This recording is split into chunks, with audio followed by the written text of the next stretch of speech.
कन्हैया लाल की जय। सखी मोरी कांचन थाल चौमुख दीवाला दीपक ज्योत प्रकाशी करत आरती श्री जिया बररानी आनंद अंग उल्लास जुगल स्वरूप सुंदर सुखदायक श्याम धाम धनी सोए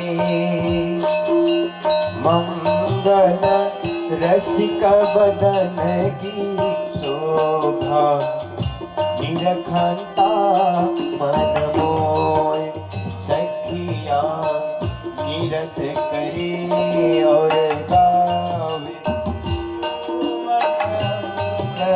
पारे ताल मृदंग झांझ यंत्र बाजे सखिया बोलत जय जयकार बढ़ावे मुक्ता फल सखिया श्री जियावर श्याम सुहागे तन मन जीव इच्छावर श्री महामती चरणों लागे श्री जियावर चरणों लागे।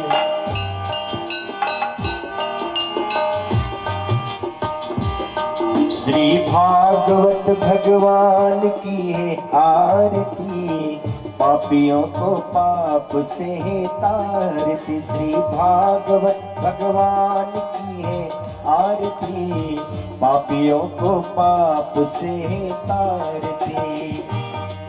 ये मधुर बोल को सन्मार्ग बताने वाला बिगड़ी को बनाने वाला ये मधुर बोल सतपंथ सन्मार्ग बताने वाला बिगड़ी को बनाने वाला श्री राज यही श्री कृष्ण यही श्री राज यही श्री कृष्ण नहीं भागवत की आरती पापियों को पाप से तारती। श्री भागवत भगवान की है आरती पापियों को पाप से तारती पापियों को पाप से तारती पापियों को पाप हरे हो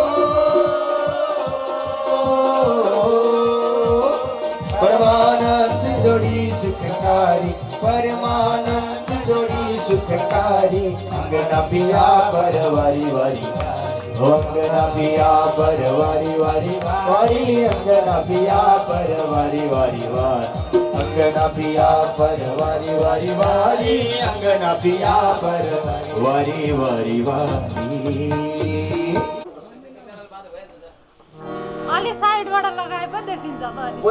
सद्गुरु महाराज की जय। यहाँ चन्दन बन्दन अभिनन्दन हुँदै गर्छ हामी यता गुरु वन्दना गाउँदै गरौँ।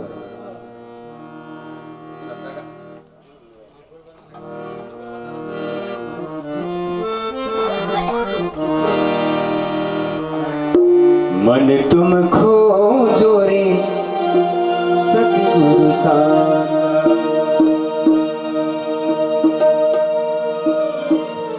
मन तुम खोजो रे सतगुरु साचा ऊंची दुकान देखी मत भूलो ऊंची दुकान देखी मत भूलो सो पकवान है कांचा मन तुम खोजो रे सतगुरु साचा मन तुम खोजो रे सतगुरु साचा ऊंची पान गरिराखेका छौं।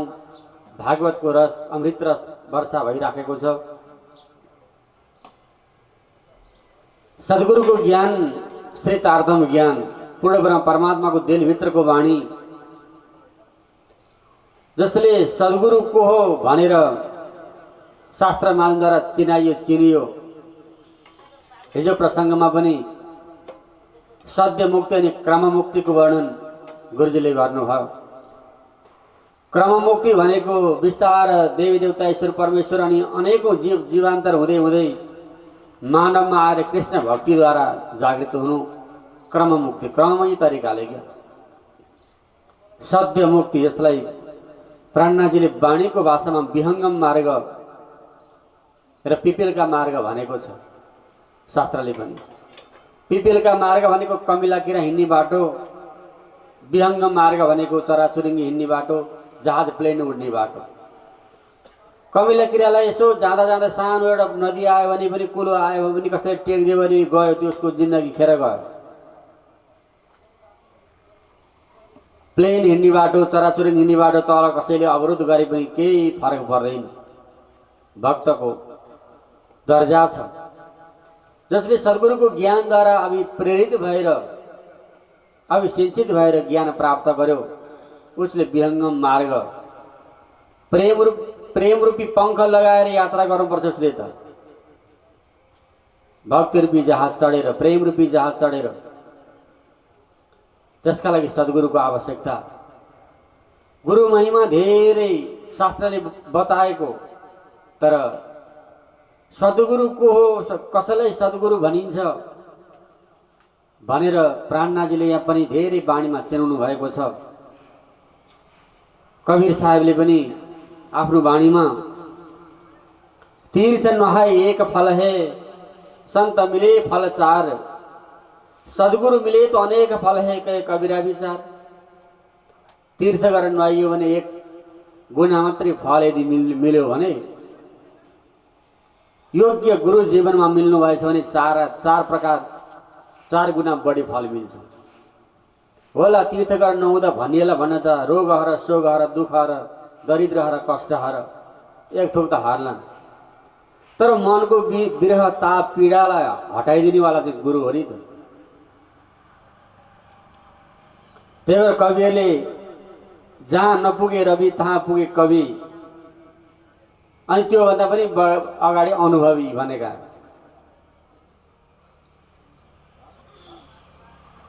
जहाँ पुगे कवि तहाँ पहुँचे अनुभवी। सूर्यको प्रकाश त बाहिर देदीप्यमान देखिएला, भित्र घामले घर बनाउँछौँ, घरको बाहिरपट्टि सूर्यको प्रकाश देखिएला, सूर्यको किरणले प्रभाव पार्दा, तर भित्रको अँध्यारो बत्ती बाल्नुपर्छ, झ्याल खोल्दा छिर्ला।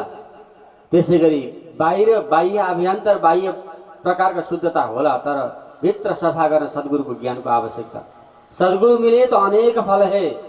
यदि सद्गुरु जीवनमा मिल्नु भएछ भने जन्म मरणको चक्कर छुट्यो। अब हो त्यही भएर यो वाणी शास्त्र आदि धरतीमा नउत्रेका होइन, अथाह ज्ञानको भण्डार हो शास्त्र।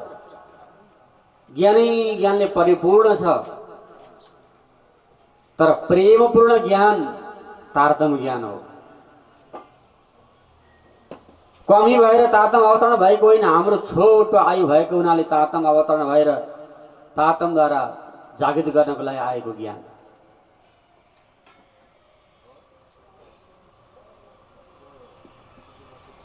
सत्सङ्गमा बस्नुपर्छ, सत्सङ्ग गर्नुपर्छ भनेर सिकाइएको। जब ज्ञान प्राप्त हुन्छ हामीलाई, त्यो ज्ञानले भित्रै हृदयलाई उज्यालो बनाउने कार्य गर्छ। शुद्धधारा और लक्ष्मी, संत तुलसीदासजी भन्नुहुन्छ, शुद्धधारा और लक्ष्मी ये तो पापी के भी होए, संत समागम हरिकथा तुलसी दुर्लभ दोए। रुपियाँ पैसा धन सम्पत्ति भौतिक सम्पत्ति त व्यभिचार गर्नेका होलान्, खराब कर्म गर्नेका होलान्, मूर्खका होलान्, अजानका होलान्। सुत भनेको पुत्र, दारा भनेकी पत्नी, और लक्ष्मी भनेको धन सम्पत्ति। ये तो पापी के भी होए, तर संत समागम हरिकथा तुलसी दुर्लभ दोए। संत समागम प्रभुको लीला चर्चा दुर्लभ हो, पाउँदा फाइदा उठाउनुपर्छ भनेको। यो सबै लामिछाने परिवारले मात्रै फाइदा लिन खोजेको होइन, समस्त आफ्ना कुलवंश अनि इष्टमित्र छरछिमेकी जो परिचित छौँ दैहिक र आध्यात्मिक सम्बन्धसँग ती सबैलाई लाभ मिलोस् भन्ठानेको हो नि त। त्यही भएर यहाँ हिजो अस्तिको प्रसङ्गमा थोत्रै हामीले एक चौपाईको मात्रै विवेचन गरेको, तारतम्य भागवत भइराखेको छ। कयौँ चौपाई श्लोकसँग मिल्दाजुल्दा यो हो भनेर प्रश्न पारिरहनु भएको छ। सागरको पानी अलिकति झिक्दाखेरि सक्यो, मैले झिकिसकेँ भन्नु जस्तै हो, कथा सक्यो भन्नु। एक चौपाईको विवेचन 18,758 चौपाई छन् यस्ता, जो सबै धर्मशास्त्रको निचोड ग्रन्थ तारतम्य। सत्सङ्गमा आएर बसेपछि मात्रै जानिने, हाम्रो हृदयको ढोका खोल्ने, दिव्यधामको दरवाजा खोल्ने चाबी तारतम्य। इलम लुन्दनी भनेको, कुञ्जी भनेको, रोशन किलिँदै हमको यूं कर क्या हुकुम, खोल दरवाजा पारका इत बुलाल्यो सृष्टि ब्रह्म। त्यो धामको दरवाजा खोल्ने चाबी हो। परम नामबाट ब्रजरास अनि 14 लोक ब्रह्माण्ड हुँदै हुँदै यो धरती लोकभित्र आएका त्यो परम नामका आत्माहरूलाई तारतम्यद्वारा जागृत गराएर ती सबै लोकादिलोकको परिचय दिलाएर, देवी देवताको महत्त्व दर्शाएर, संसार शरीर माया ब्रह्म आत्मा परमात्माको जीवको परिचय दिएर अनि आत्मा बनाएर धाम चिन्तन गराएर यो तारतम्यद्वारा जागृत गर्नुभएको। हिजो अस्ति नै हामीले भन्यो, जीव जागेपछि आत्मा बनियो, जीवबाट अलि होसी आत्मा भन्नुभएको। कलश किताबमा जीवकै घर निधमाही वासना घर श्री धाम, यो जीवको घर चाहिँ संसार हो अनि वासना भनेको आत्माको घर चाहिँ परम नाम। तर हिजो एउटा बाणी पनि गायन भएको थियो, हो मेरी वासना तुम चलो अगम के पार, अगम पार अपार पार है तहाँ तेरो करार। धेरै पर, शून्य निराकार भन्दा पर, नारायणको धाम भन्दा पर, गोलोक भन्दा पर, अक्षय धाम भन्दा पर रहेको जसलाई परम धाम भनिन्छ, त्यो आत्माको देश हो। यो शरीरभित्र रहेको जीवात्माको घर यो संसार होइन, स्वर्ग वैकुण्ठ होइन, नारायणको धाम होइन, गोलोक धाम होइन, अक्षर धाम पनि होइन, परम नाम हो आत्माको घर। आएर यहाँ विराजमान भएको छ, तर यहाँ निस्केको घरीमा उसलाई त्यो घर देख्नको लागि, घर कहाँ हो त अनि हाम्रो आत्माको मालिक को हो त, कहाँ हुनुहुन्छ, कस्तो अवस्थामा हुनुहुन्छ, त्यो सिंह धामको धेरैवटा चौपाईमा वर्णन गरेको, यो आत्माले परिभ्रमण गर्ने स्थानको वर्णन गरेको ग्रन्थ हो तारतम्य। महिमा शास्त्रले अपरम्पारसँग गाएको छ तारतम्यको। प्राणनाथजी भन्नु छ, शास्त्र शब्द मात्र जो वाणी, ताको कलश वाणी शब्दातीत। शास्त्रको उच्च ग्रन्थ कलश, कलशमाथि लाग्ने ध्वजा त्यो प्रेम रूपी ध्वजाको कुरो गरिएको। ता पर ध्वजा धरौँ तिनथे रहित, त्यो प्रेम रूपी ध्वजा हालिएको कलश, जसलाई यो संसारमा यति मान्य पूज्य कुनै एउटा साम्प्रदायिक, कुनै जाति विशेष, वर्ण विशेष, क्षेत्र विशेषको रूपमा आएको ग्रन्थ होइन यो तारतम्य, जसलाई स्वसम वेद भनिएको छ, पञ्चम वेदको नामले जानिएको छ। तर कयौँ व्यक्तिहरूले महाभारतलाई पञ्चम वेद भन्ने गरिएको छ। महाभारत रामायण इतिहास हुन्, 17वटा पुराण हो, श्रीमद् भागवत महापुराण हो, सबैको सार। त्यही भएर त कविहरूले के भनेका, सबै कुरो जहाँ सिक नभ्याउला, कलियुगमा छोटो आयो, लाख वर्षको आयु, हड्डीमा गएर प्राण बस्थ्यो, 21 हात आउला मनुष्य हुन्थे, अनि त्रेतायुगमा आएर 10,000 वर्षको आयु, रगतमा गएर प्राण बस्यो, 14 हात अग्ला भए। द्वापर युगमा 1000 वर्षको आयु, छालामा गएर प्राण बस्यो, 7 हात अग्ला हुन्थे। कलीमा 100 वर्षको आयु, अन्नमा गएर प्राण बस्यो, 3.5 हात अग्ला आफ्नो हातले। सबैजना। युगसँगै कति कति घटेको छ। अब सत्यमा जगतप, त्रेतामा यज्ञ, द्वापरमा पूजा अनि कलीमा भक्ति, त्यही कुरो सिकाएको भागवतले। अरू युग आदिमा हामीले जे जे कर्म गर्यौं गर्न नमिल्ने होइन, नसकेर पुर्याउन नसकेर नगरे पनि हुन्छ, भक्ति गर्दा पुग्छ भनेको हो नि त। त्यो कलियुगको 100 वर्षको नि पूर्ण आयु त 100 वर्ष मात्रै हो। त्यो 100 वर्ष सबै बाँचिनेवाला छैन। त्यही भएर यो वाणीले सूत्र सूत्र रूपमा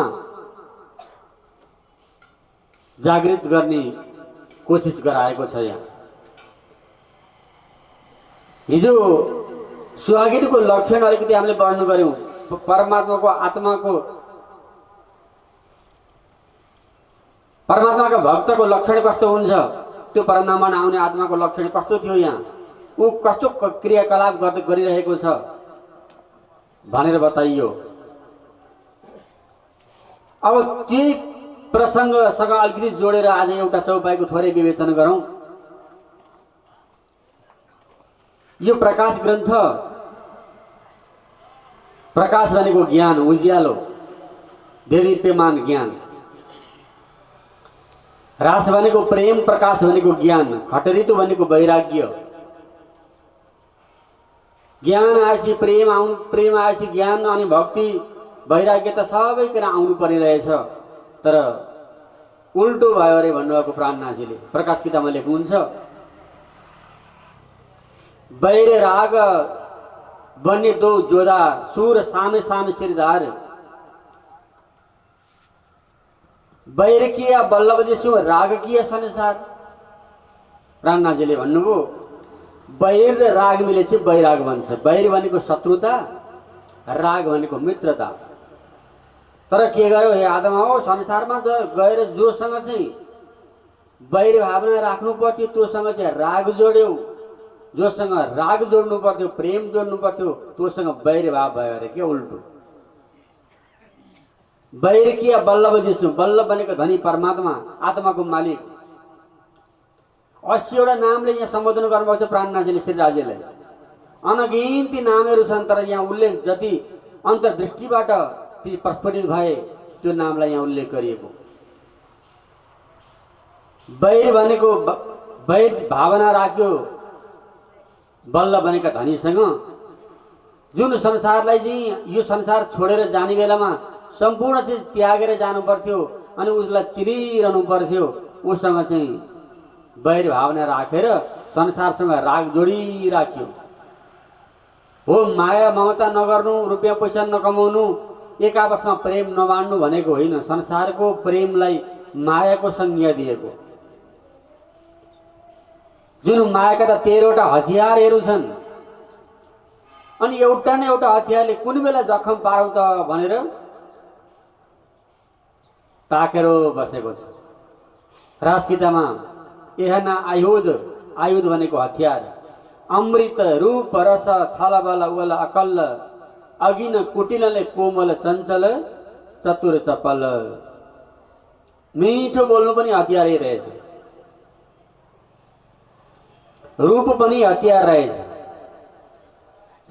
सीताजी रूपाइली हुनुहुन्थ्यो, त्यो सुन्दरता देखेर मोहित भएर नै रावणकी बहिनी सुपर्णखाले सीताजीलाई देखिन् अनि त्यो सुन्दरतामा मोहित भएर हे दाजु, यिनीहरूको दुष्टता शत्रुता भावना यिनीसँग भए पनि तर रूप साह्रै सुन्दर छ। एकचोटि हरण गरेर लङ्कामा ल्याएर राख्नुभयो भने तपाईँको सुनको लङ्का छ, सुनको बगैँचा छ, त्यो बगैँचामा ल्याएर राख्दा मात्रै सुन्दरता हुन्छ भन्या भएर हराइएको हो। रूपमा पनि घात नै रहेछ। यस्ता 13 वटा हतियार बोकेकी माया कुन बेला आक्रमण गरौँ भनेर बसिरहेको बेलामा हामीले त अत्यन्त सजग तरिकाले भक्ति गर्नुपर्छ। हो त्यो भक्ति गर्नका लागि हाम्रा हृदयका आँखा खोल्नुपर्छ। त्यही प्रसङ्गलाई मैले एक चौपाईलाई विवेचन गर्न खोजेको आज। किन यो ज्ञान त अथाह ज्ञानको भण्डार हो, तातम सागर, भागवत महापुराण। यही पाउनको लागि दुनियाँले तपस्या गरे। सूर्यलाई हात चढाएर बसे, पञ्चाग्नि तापे, काशी पर्वत लिए। तर प्राणनाथजीले वाणीमा उल्लेख गर्नुभयो, सतवादी नाम के ते ल्याउँ, कै हुए तरन तारन, सत न छोड़े कै दुख से, सो यादिन के कारण न। सत्य नछोडिकन दुःख कष्ट किन उठाएका भन्दा यही प्राप्त गर्नको लागि। आफ्नो जीवनको कुनै परवाह नराख्नेवाला एउटा सानो एउटा राजाको कथा भन्छु म, 2-4 मिनटको। प्राणनाथजीले ती राजाहरूको नाम सङ्केतमा शीर्षकमा मात्र उल्लेख गर्नुभयो। दधिची ऋषि, मोरध्वज राजा, हरिश्चन्द्र, सघाल दधिची यी आदिको नाम उल्लेख गरिएको छ। ती सबैको कहानी जान्न त अनि शास्त्र पढ्नु परेन त। मोरध्वज राजा शिवले आफ्नो शरीर चिरेर दान गरे। दधिची ऋषिले हड्डी फुकालेर दान गरे अरूलाई। कसरी दान गर्थे अरे भने शरीरभरि नुनचुक लगाउने अनि खस्रा जिब्रा भएका गाईलाई गएर त्यो आफ्नो शरीर चटाउने अनि त्यो नुनको लोभले शरीर गाईले चाटिरहन्थ्यो। नुन थप्दै जाने अनि नुनको लोभले चाड्दै चाड्दा मासु सकिन्थ्यो अनि हड्डी निकालिदिन्थ्यो आफू जीवितै हुँदाखेरि। दधिची ऋषिले यसरी हड्डी फुकालेर दान गरेका हुन्। वृत्तासुरलाई मार्नको लागि इन्द्रलाई लहरा दिएका हुन् दधिची ऋषिले हड्डी फुकालेर। तर त्यो कष्ट ठान्दैनथे थियो उनी, यो धर्म गरेको भन्ठान्थे। आज स्वर्ग वैकुण्ठ प्राप्त गरेर मनुष्यले त्यत्रो तपस्या गर्दैछ भने ती भन्दा माथिका लोकादि लोकमा जानु छ, यात्रा गर्नु छ अनि हाम्रो आत्माको गन्तव्यमा पुग्नु छ। त्यहाँ जान यहाँ बताएको साधन गर्दा पुगिन्छ नि त हामी। एउटा दधिची मोरध्वज राजाको एउटा सानो कथा आउँछ। मोरध्वज राजा तपस्वी थिए। पहिलेका राजा महाराजाहरूले तपस्याद्वारा आफ्नो राज्य सञ्चालन गर्थे। आजको राजनीतिक नेतृत्वमा बस्नेहरूले भौतिक विद्याद्वारा मात्रै आर्जन गर्न खोजेको भएर देशमा अस्थिरता आउँछ। तपोबलको शक्तिले राज्य सञ्चालन गर्दाखेरि राज्य स्थिर हुँदथ्यो। मोरध्वज राजाले तपस्वी पनि थिए, ज्ञानी ध्यानी पनि थिए, राज्य सञ्चालन सुव्यवस्थित तरिकाले गरेका थिए।